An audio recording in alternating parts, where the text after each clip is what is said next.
Oh, good to be Queen. Frida Reba Darcy and Patricia O'Connor. And today on the Bonsai Balcony, it is too beautiful of a day to uh, to not do a little show and tell, a little catch up on the balcony. I just thought I would take a minute and see what's going on first. This is the wisteria that's been down there. It's been back there. It's been underneath back there. It's just something that I've had growing since I moved here. Started off as clones, the same age as my smaller potted trees. They are experiencing the joy of being planted in large planters. I could probably chop those guys back at some point and get some more girth out of them. And I have no idea what color they are, but they're getting kind of long and leggy, maybe a little too long. So if I were gonna try to, we'll just let them go. I'm gonna keep them from getting much longer than this though. So that's that. But this is our Japanese cork bark pine, 75 years old. It's I think I'm its third person, and it's got its winter color still showing. It's a little yellow from winter, but it's greening up nicely and is in I'm really happy that I put this guy just about a month ago. I cut this board. This was from our scraps. I cut the 2x4s underneath it and adopted this board, and that gives me the opportunity to totally rotate the tree around, which is what it was needed. This guy, as you can see, it's got little shoots all over it, and I was thinking maybe tonight we'll do a program where I'm going to go in here and do a little bit of cleanup. Just there's some old third-year needles and there's some brown needles on here that are spent that I can clear out. So I'm probably not going to do a whole lot of green needle reduction, maybe just a little.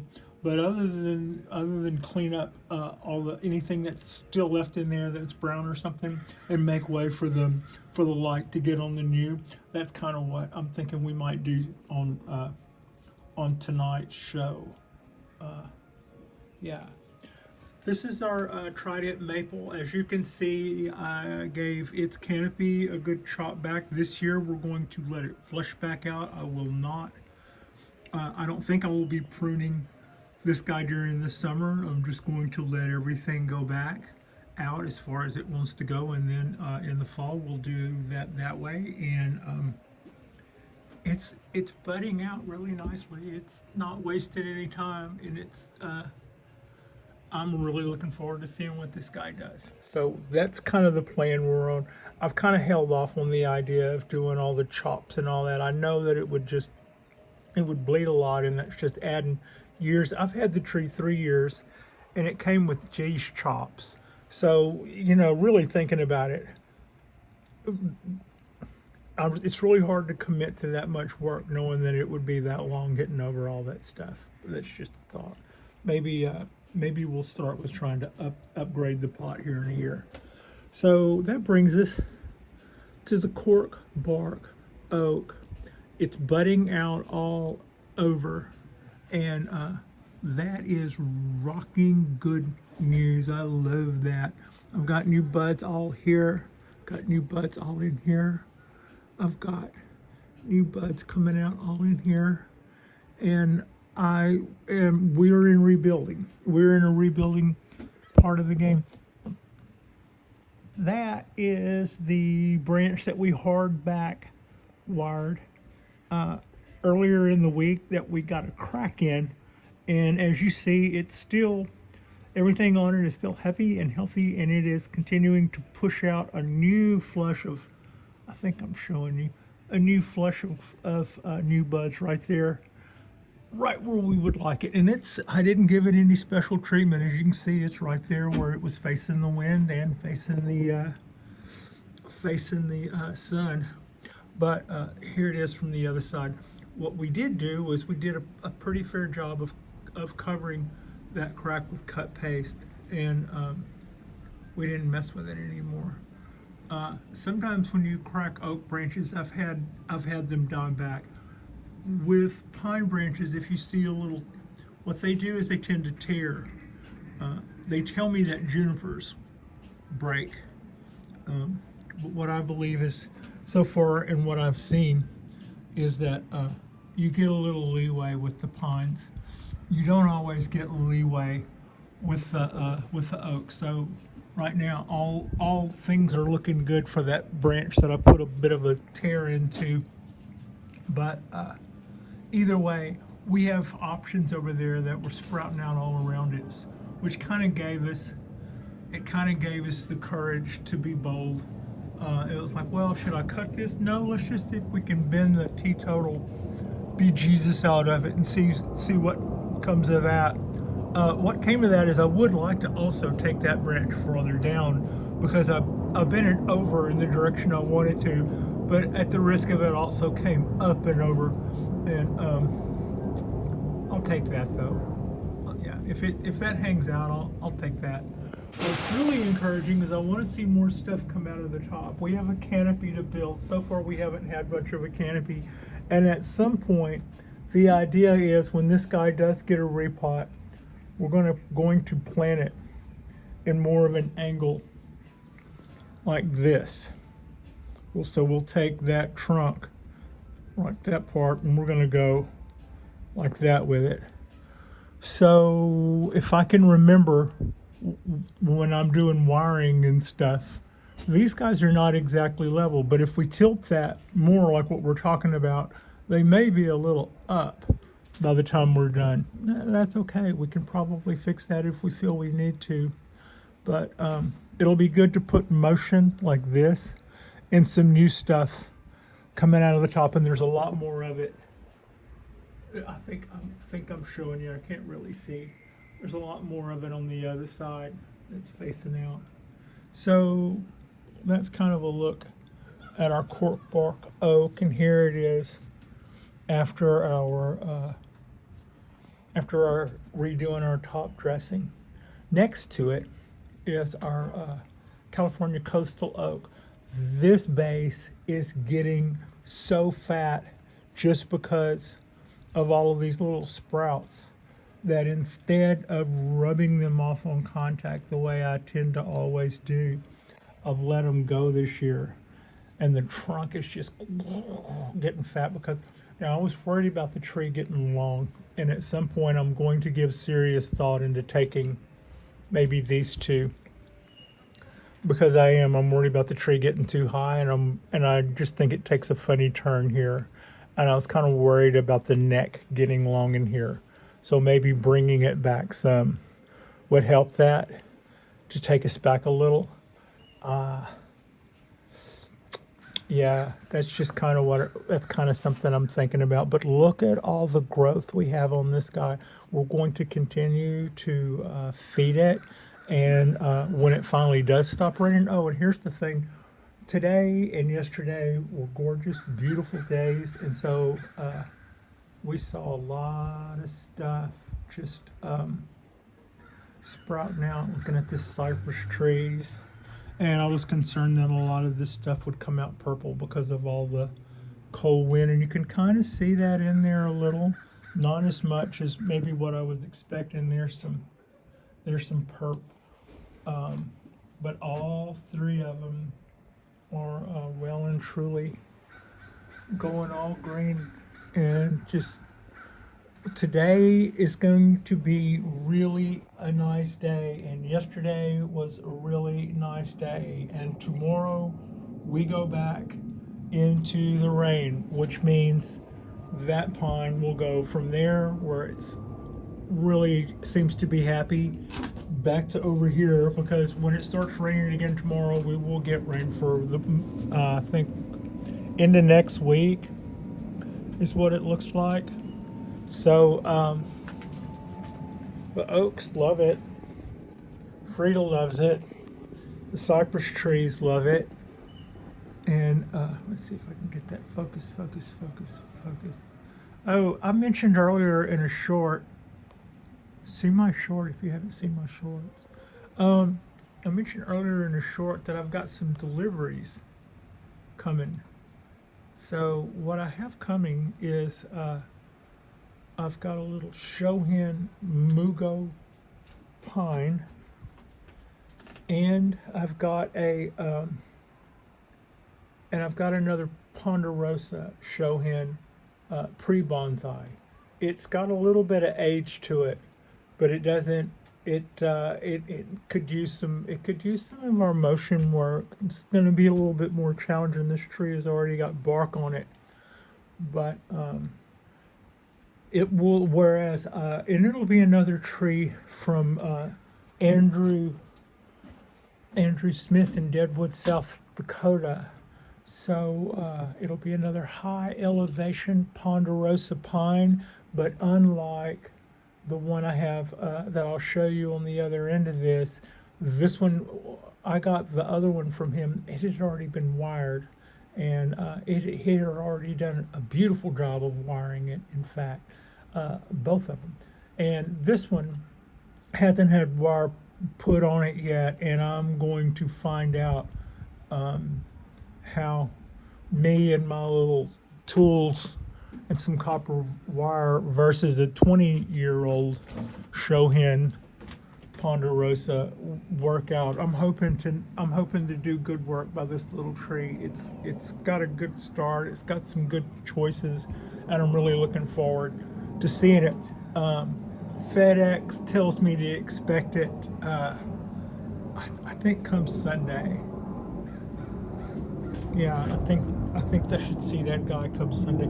So what I'm looking at now is this is our Dawn Redwood, and I had been worried that it had been staying just so wet for so long, and every day it seemed like it was pushing out more and more little buds, but it would just kind of push out and stop and push out and stop.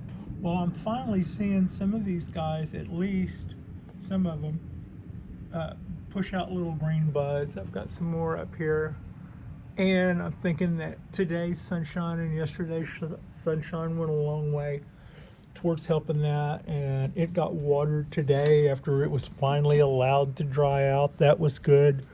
So tonight, late before I go in, this guy will come back in so that I'll be able to manage its watering and won't put it on a bad track.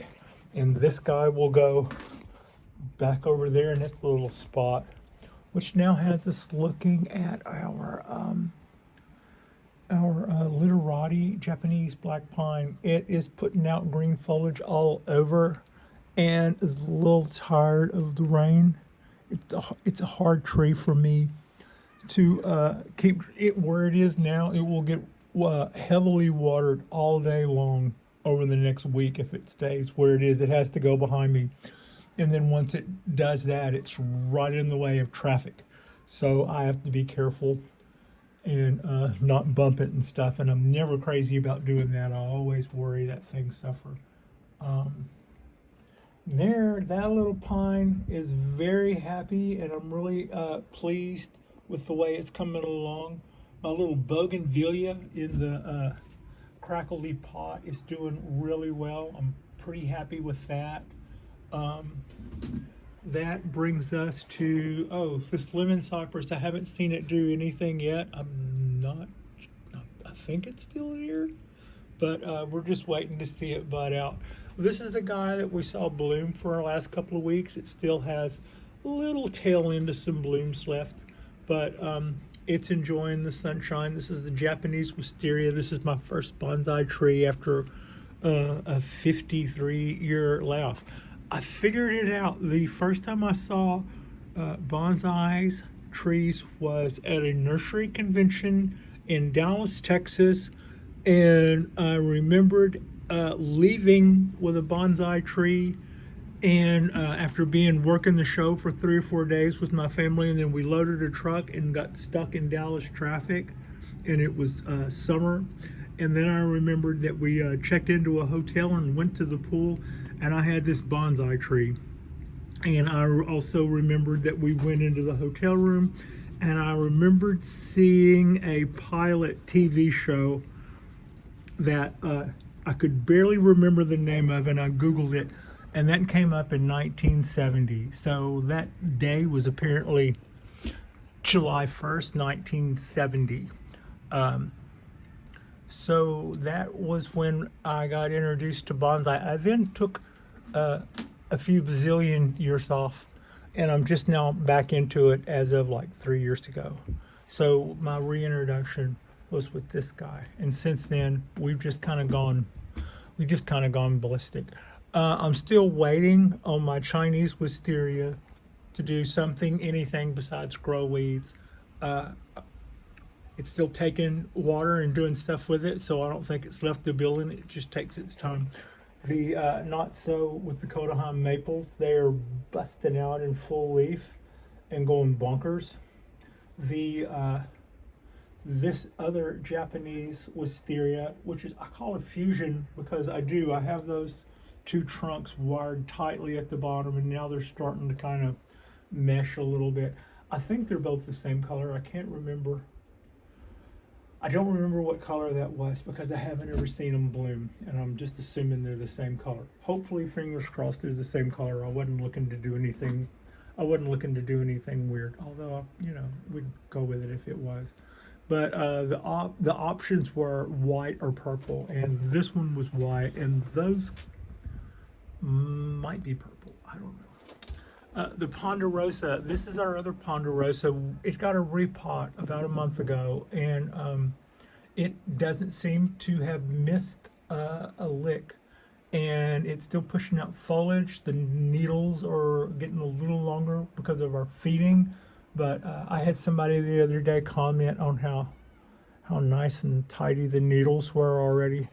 But that's just that's kind of what we're doing by feeding this guy and giving this guy a little bit, giving it everything it needs. We're pushing out a whole lot more growth, and at some point, it will be restricted by its pot size, and it will say basically, I've put out so many more needles, I can't continue to make them this long, and at that point, it will start making smaller needles, and at that point I can go back through and cut back these buds back to a more desirable length, whereas before I'm just going to let them go because remember we want it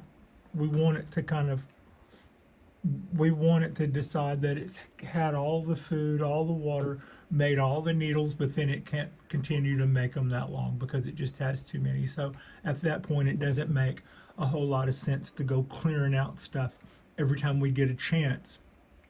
Instead, we just kind of let it do stuff a little more so until we see it kind of dwarf its needle size. And we're already at a good place. I think maybe it started life with a different approach to how it does its needles, as is to say that it got a minimum of everything to keep everything kind of small. So what we're doing now is to make sure we're also going to increase the vigor of the tree. What I worry about is I don't want to blow the proportions of the tree. But yeah, that's kind of what's going on. So far, all things are going really, really well. This is said to be a 26-year-old tree. It was collected by Andrew Smith in Deadwood, South Dakota at 5,000 feet. I believe its age is based on the fact that it has bark, and that bark protrudes down the limbs and up the branches and all of that. And every one of those is kind of like ticks off a decade marker.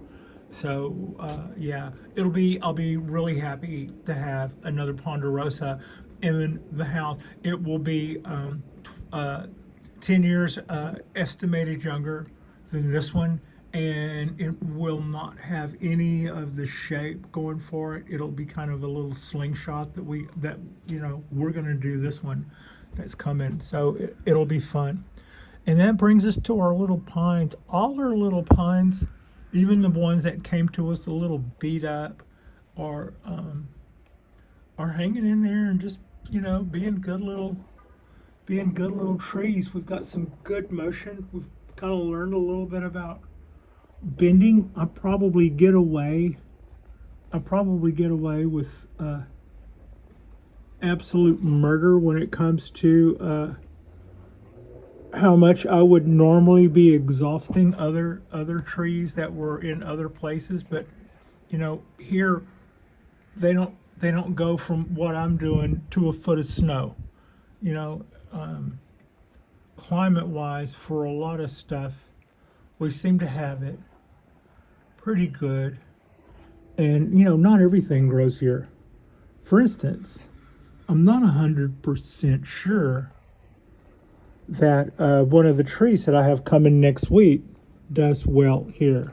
I already know that I can do a ponderosa here, but what I don't know is whether or not I can get away with a mugo. That's actually a high elevation pine from it's from the Netherlands, so I don't know that guy. I'm going to make sure that I'm going to make sure about that before I go do anything rash.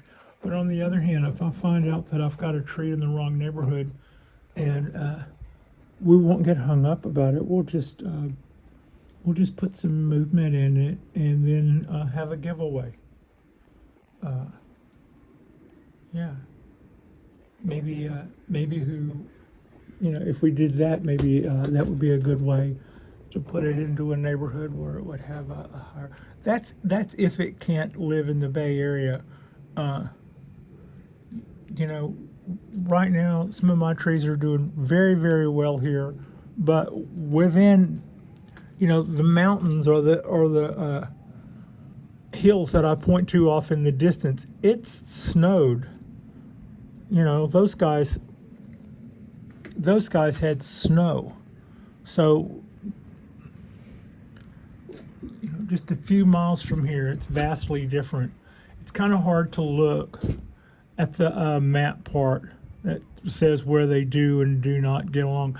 I'm thinking that probably next to the water is part of the part that they're not really going to be into, being a high elevation kind of alpine region, little pine. But that's not to say that we won't enjoy seeing it, and we won't enjoy working on it, and we won't enjoy passing it along to somebody else, if in fact we can have it. The other thing, now we're looking at frankenpine, and that's our little predominant root that I'm always so happy with the looks of. And it's making use of all this exposed root stuff. It's helping its look quite a bit. Take that guy down there.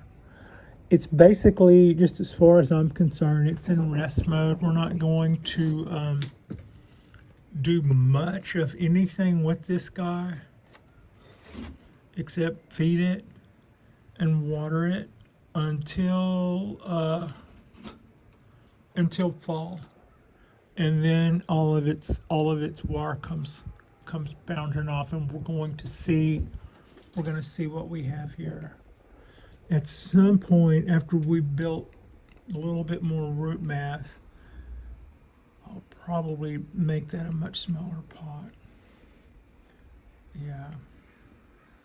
So that's a little quick look at that. And then in the back, you can see, let's see if I can come on, focus. That's our literati. You can see some of the roots are already starting to get exposed. I don't think that's going to hurt them. If I did, I would probably take a little bit of mesh, some of my black mesh that you put over for screens, for holes. I'd probably take some of those and fashion a little tube and put around there. And but that's kind of doing what I want it to do, and I don't think that's going to hurt it. I think that will just cause those roots to fatten and take up more of a hold everything up stance. So all things are looking good on that little literati back there, and I'm still really happy with the way my little cascade looked. in the back of my mind, I'm thinking that I want to find the perfect little, nice looking unglazed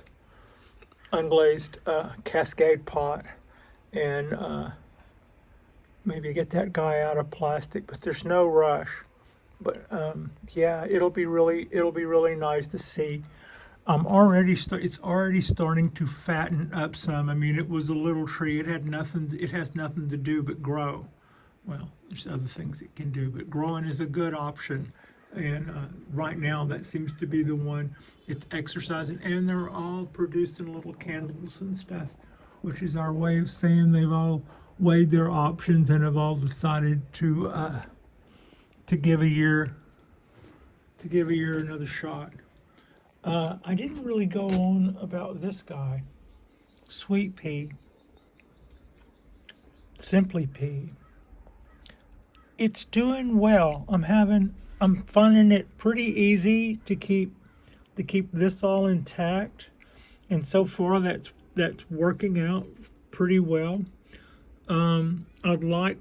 It drops in size dramatically from there. So if we can get all of this to amass roots, which was kind of the point in tanking it up that high, it sort of resembles a small pig, maybe a small bear. I don't know. Anyway, instead of laughing at it, I want to see all of this stuff fan out and be really cool roots, and we'll be laughing then at our little pig tree. So it's doing very well, would be what I would say to you, and it's also resting comfortably after some pretty big little twists and folds and stuff. So yeah. This is our wiring work that we did, panning up, kind of bouncing around from different topics, I suppose, but that's more a look at the wiring work we did on that literati, the branch that we lowered on. We brought this branch up, and we brought this branch up on this windswept, and that was also our repot. So that's kind of a catch up on everything that's gotten worked on and or looked at. Our little cypress down here, our little Shohin cypress, has not yet busted out anything green. We're still waiting. It does have bumps all over it, like it is pushing out something, but it's not getting overly excited about it. The little oak, probably too wet through most of this, but it hasn't said so to speak. But I don't see it pushing out a lot of stuff yet. And that's kind of got us, the cypress trees. Oh man, we'll be sitting underneath these guys for shade here in no time at all. So yeah, it'll be nice to see all of this stuff in green. It's already good to see everything that's decided to play again for another year. And with that, our lights drop for the day, and our shadows are long. It'd probably be a good time to rake this back and do a little neaten up.